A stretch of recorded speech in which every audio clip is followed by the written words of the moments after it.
Halo, para akademisi. Hari ini, kita akan menyelami teori baru yang menarik dalam ranah praktik ESG yang diperkenalkan oleh Dr. Febrian Quarto yang berwawasan luas. Bagi yang belum familiar dengan ESG, singkatan ini merujuk pada lingkungan, sosial, dan tata kelola, and governance.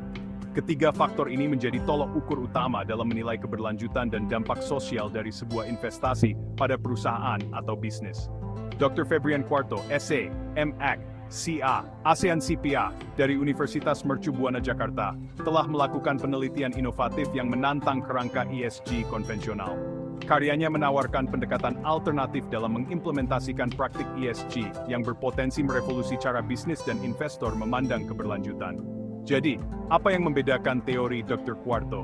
Model ESG tradisional seringkali menekankan pada kepatuhan dan manajemen risiko. Fokusnya adalah bagaimana perusahaan dapat menghindari dampak negatif dan memastikan mereka memenuhi standar regulasi. Namun, Dr. Quarto berpendapat bahwa pendekatan ini terlalu reaktif dan terbatas. Sebaliknya, beliau mengusulkan model proaktif. Teorinya mendorong perusahaan untuk berinovasi dan menciptakan dampak positif sejak awal. Bayangkan sebuah perusahaan yang tidak hanya menghindari polusi, tetapi secara aktif bekerja untuk meregenerasi ekosistem. Atau sebuah bisnis yang tidak hanya memastikan praktik ketenagakerjaan yang adil, tetapi juga merintis cara-cara baru untuk memberdayakan karyawan dan masyarakat. Sikap proaktif ini dapat mengarah pada praktik bisnis yang lebih berkelanjutan dan adil. Penelitian Dr. Quarto juga menyoroti pentingnya mengintegrasikan ESG ke dalam strategi inti perusahaan, alih-alih memperlakukannya sebagai masalah kepatuhan yang terpisah.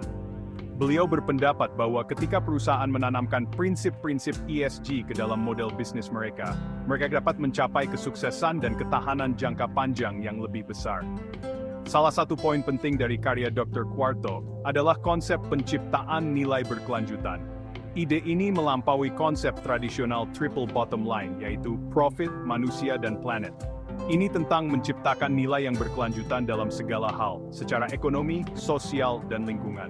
Perusahaan yang mengadopsi pola pikir ini tidak hanya melihat keuntungan jangka pendek, tetapi juga fokus pada manfaat jangka panjang bagi semua pemangku kepentingan.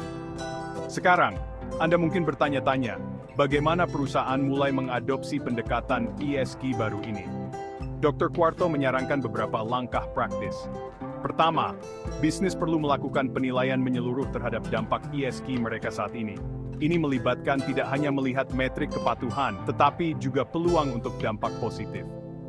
Selanjutnya, mereka perlu menetapkan tujuan perbaikan yang ambisius namun dapat dicapai. Dan yang terpenting, mereka perlu mengintegrasikan tujuan ini ke dalam strategi bisnis mereka secara keseluruhan. Teori Dr. Quarto juga menekankan peran kepemimpinan dalam mendorong inovasi ESG. Pemimpin perlu menjadi visioner yang dapat melihat melampaui keuntungan langsung dan memahami implikasi yang lebih luas dari keputusan mereka. Mereka harus menumbuhkan budaya keberlanjutan dalam organisasi mereka, mendorong karyawan di semua tingkatan untuk berpikir kreatif tentang tantangan dan peluang ESG. Sebagai kesimpulan, teori alternatif Dr. Febrian Quarto tentang praktik ESG menawarkan perspektif baru yang dapat membentuk kembali cara bisnis mendekati keberlanjutan. Dengan bersikap proaktif dan mengintegrasikan ESG ke dalam strategi inti mereka, perusahaan dapat menciptakan nilai berkelanjutan yang menguntungkan tidak hanya keuntungan mereka, tetapi juga masyarakat dan lingkungan. Terima kasih telah menyimak. Jika diskusi ini bermanfaat, jangan lupa untuk like, share, dan subscribe untuk mendapatkan lebih banyak wawasan akademis. Sampai jumpa di lain waktu. Teruslah dorong batas-batas pengetahuan.